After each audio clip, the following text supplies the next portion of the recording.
Bismillahirrahmanirrahim. So this is you can say the last part of the lectures on chapter number 1. So we are about to end chapter number 1. Okay, and in this lecture we will be covering several examples. Okay, and it will help you clarify your concepts further. This will be followed by assignment 1, which is already available, and the deadline is next Sunday. Okay, so if you go through this lecture very carefully, you will be able to solve assignment number 1, and after the submission of assignment number 1, you will be directly taking quiz number 1, which will be related to the type of questions you are going to solve in assignment number 1. Okay, so this is how all the things are connected. Now, in the last lecture, someone asked me about why we multiply with 8 lambda when we are estimating the area. So again, it is here. So every type of material in our transistor construction, whether it's a n-type region or a p-type region or a polysilicon, it will have a width of 4 lambda, and we will separate it by another 4 lambda. So in total these two add up to be 8 lambda. Okay, so everything should be 8 lambda apart. So let's go into the stick diagrams into more details. Okay, so the first kind of question about stick diagram you could be asked is, by looking at the stick diagram, what is the CMOS circuit? This can be the first question that you can be asked. Okay, so you can do it like this. First you have to identify all the regions. So this is our ground and this is our VCC. Okay,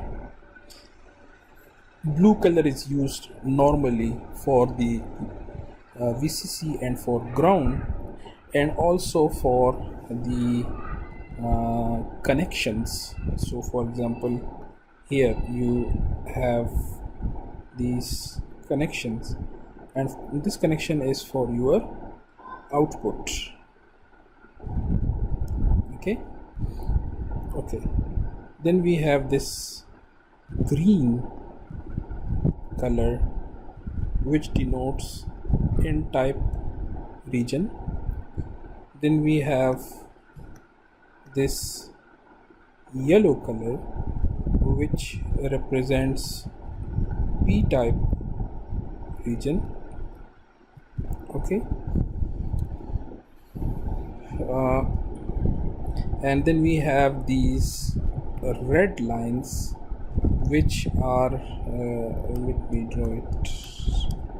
We have these red lines, which are our polysilicon lines. Basically, here are our gates. Polysilicon lines are our gates. So the first question is, what is the CMOS circuit? Now, how many polysilicon lines? We have 3 poly lines. It means we have 3 inputs. So let's call those inputs A, B and C. Now this whole region is for our NMOS, and this whole region is for our PMOS. This is also called pull-up network. This is also called pull-down network. The pull-up network is connected to VCC. The pull-down network is connected to ground. So let's consider the pull-down network. It has, as I told you, 3 transistors, and all the transistors are on the same polysilicon line. So we have, if I want to start from A, so the transistor A, one end of it is connected to ground. Okay, the other end is connected to transistor B. Okay, then one end of transistor C is connected to transistor B, and one end of transistor C is connected to our output Y. As I told you, this is our output. This blue line is our output. So this is our NMOS. All are connected in series. Let's come to our pull-up network. So let me start from as you know, the pull down is in series, so the pull up will be in parallel. So I can draw 3 PMOS.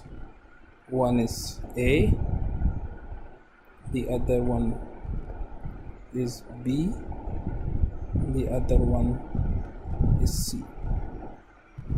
Now if I see, one end of A is connected to VCC. Similarly, if I go and look here, this connection is a common point between B and C, so B and C are connected to VCC. So it means all A, B and C are connected to VCC from one terminal. Now looking at the other terminal, okay, the B and A are connected to output with this common terminal, so they are connected to the output with this common terminal. Okay, and then C is connected to again the output with this common terminal. Okay, so this is our circuit. So draw the circuit. The second question that can be asked is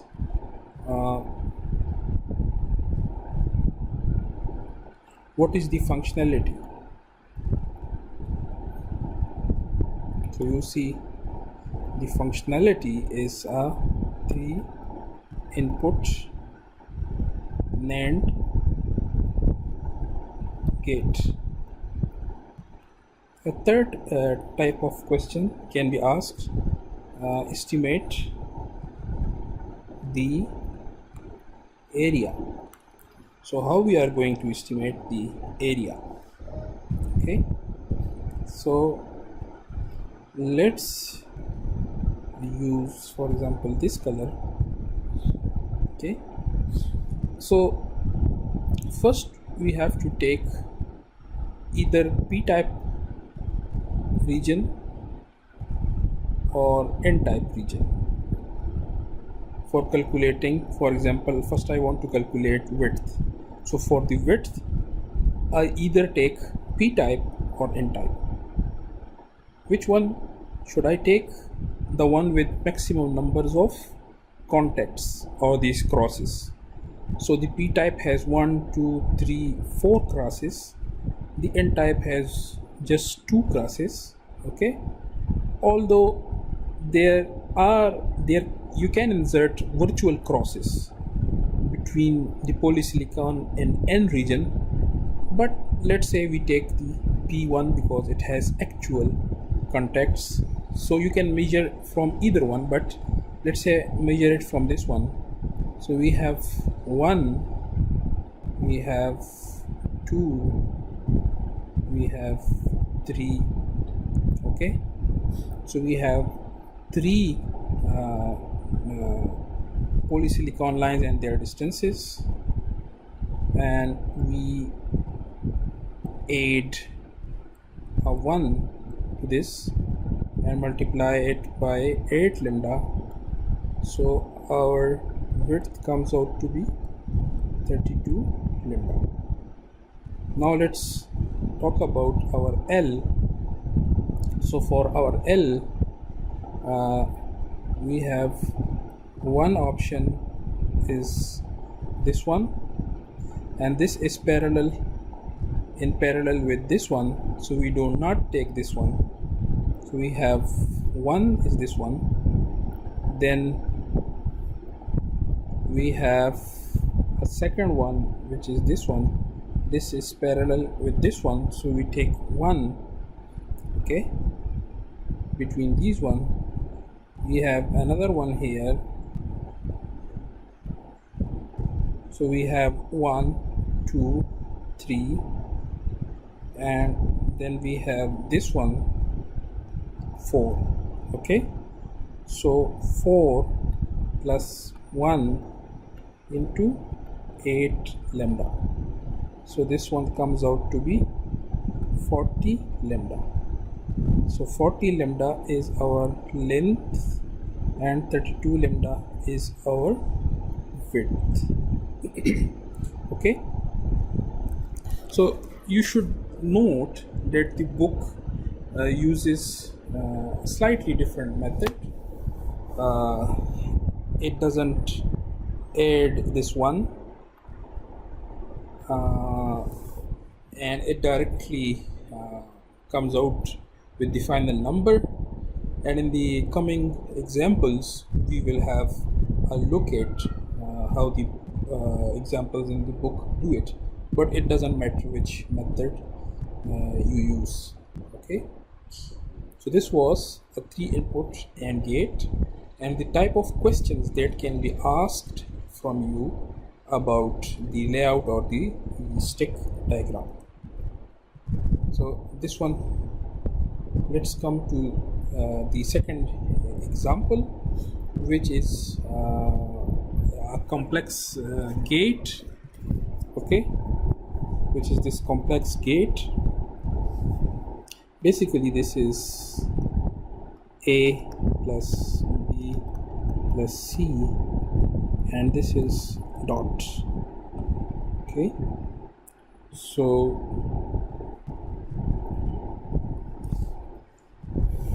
let's first draw the CMOS level circuit.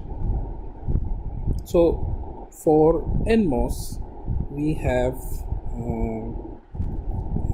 we can see that we have A plus B plus C, so they are in parallel. Okay, so for NMOS we have A,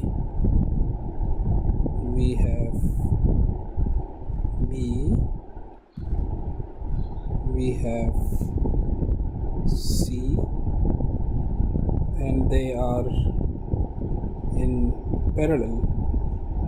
Okay, and this whole thing is in series with D. So D is connected to ground. Okay, and this point is our output. Okay, and you know that the pull-up network, so this is the NMOS or pull-down network. The pull-up network is the opposite of this. So we have all the PMOSes, A, B, and C. They are in series. Okay, so we have all these in series, and in parallel we have our D, and all these points are connected to VDD. So this is from the last lectures, and I hope that you are confident to draw these kinds of circuits. So this whole node is our output. All these are connected to our output. So this is one part of it. You draw the CMOS circuit. The next thing is we want to draw the layout or the stack diagram. Okay, so we start with these two lines. One is our ground, the other one is our VDD line. Then we draw the N-type region, which is followed by drawing the P-type region. Okay, so we have all these, and normally the P-type region is in this black well, which is N well. Okay, and we have to draw the polysilicon lines. So we have to draw how many polysilicon lines? 4. Why 4? Because we have 4 inputs. So we draw 4 polysilicon lines. Now here come the questions. Which should be A, which should be B, and which should be C? How we choose this? We choose the order of variables. We choose it through the Euler path. So we covered this in the previous lecture. Let's go to this example to check how the Euler path works. So let me consider the path, for example, A, B, C,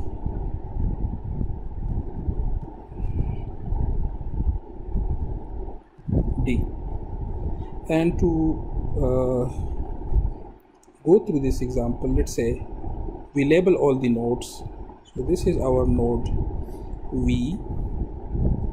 This whole thing is our node Y. Okay, this is our node 1, this is our node 2. Okay, let's say this is our node 3, and finally this is our node G or ground. Okay, so let me draw the Euler graph. Okay,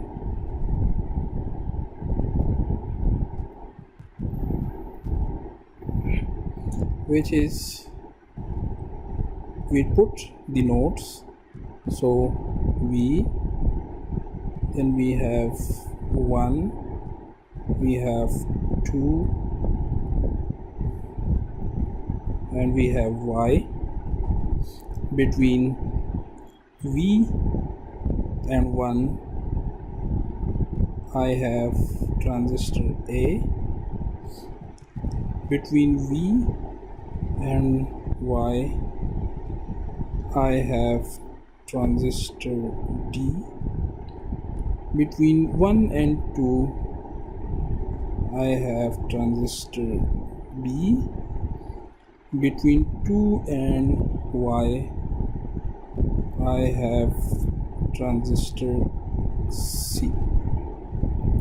Okay, so this is for my PMOS. Let's consider NMOS. So I start with node Y, then node 3, and then node ground. Between 3 and ground I have D. Between Y and 3 I have B. I also have A, and I also have C. So this is the Euler graph for NMOS and PMOS. Let me now check the sequence A, B, C, D. If the sequence is satisfied with this graph. Okay, so the first one is I have to start from A, then I have to go to B, then I have to go to C, then I have to go to D. So yes, A, B, C, D is satisfied. Okay, so this sequence is satisfied by PMOS. This is okay for PMOS. Let's come to NMOS. So I have to follow the same sequence. I start from A. Okay, I go to B, then I have to go to C. Okay, and then I'm stuck.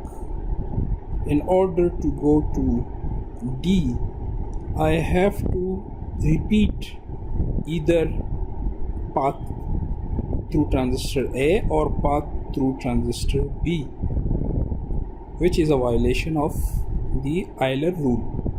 Okay, so no, the sequence A, B, C, D is not satisfied by A, B, C, by the NMOS, so it is not a valid sequence. Okay, now let me consider another sequence.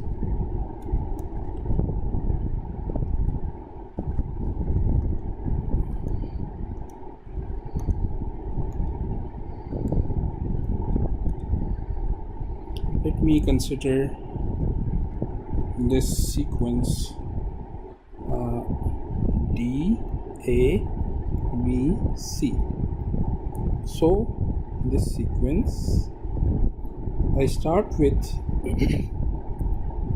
D, then I go to A, then I go to B, then I go to C.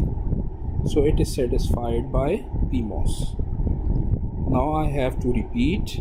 I start from D, I go to A, I go to B, and then I go to C. So yes, this is satisfied by PMOS and NMOS. Okay, so this is my sequence. This passes the Euler rule.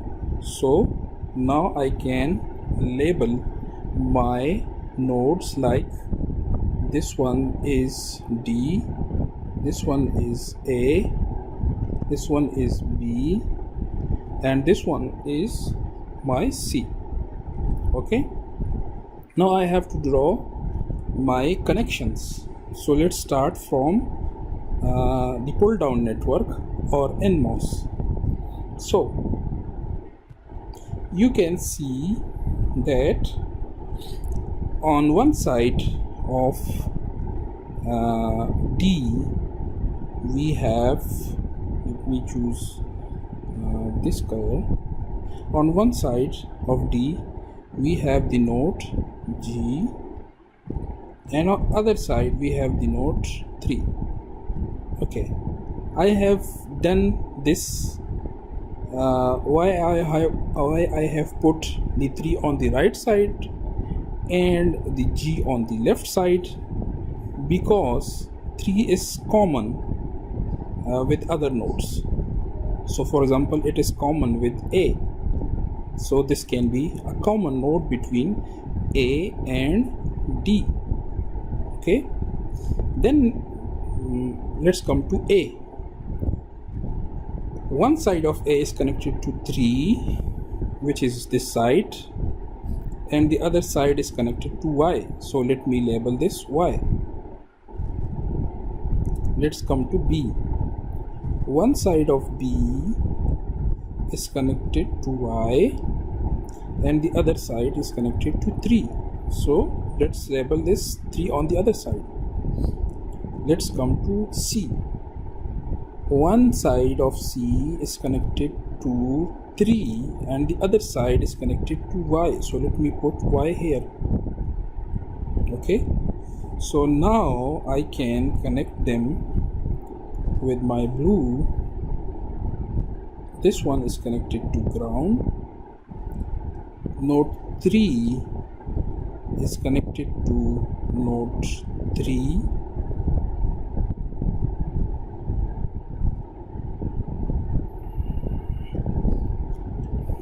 Node Y, okay, is connected to node Y, and basically Y is our output. Okay, so in this way the NMOS connections are complete.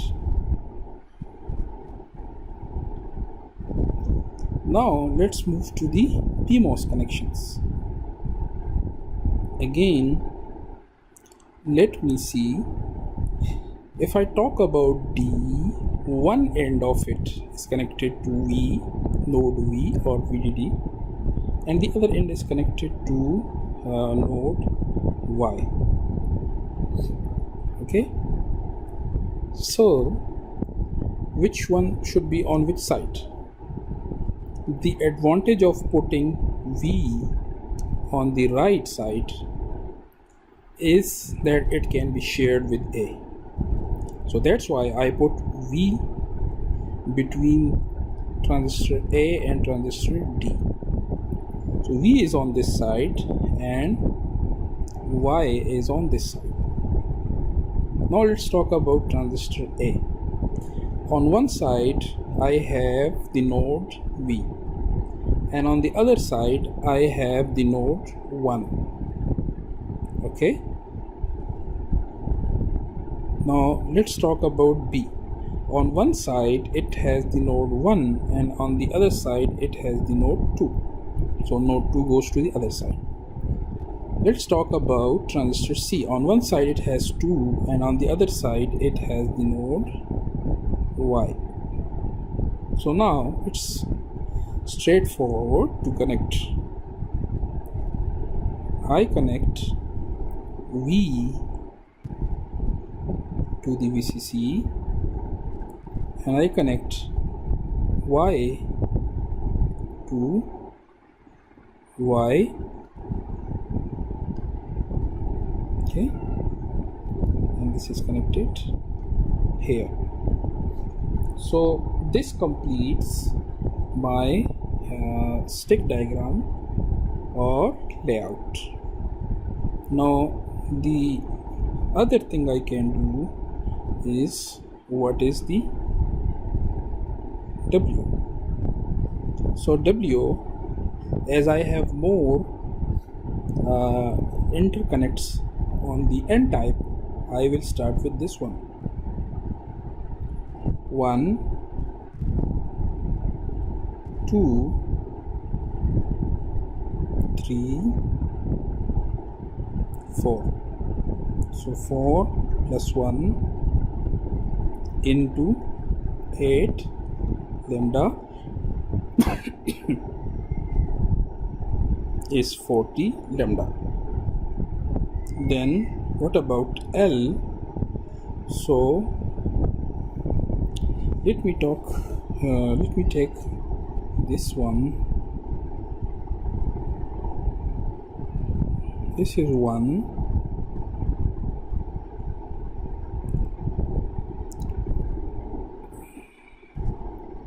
This is 2. This is parallel with this one, so I take only one of them.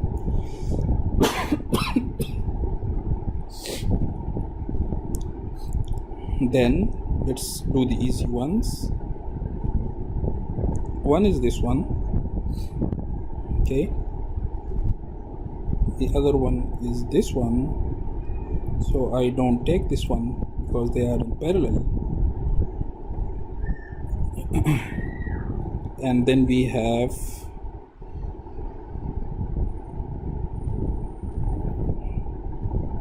this one. So it is this one. Okay, so we have how many we have? We have 1, 2, 3, 4, 5. So we say 5 plus 1 into 8 lambda, which is 48 lambda. So this is how we estimate the area of our compound gate. Okay, so let's stop.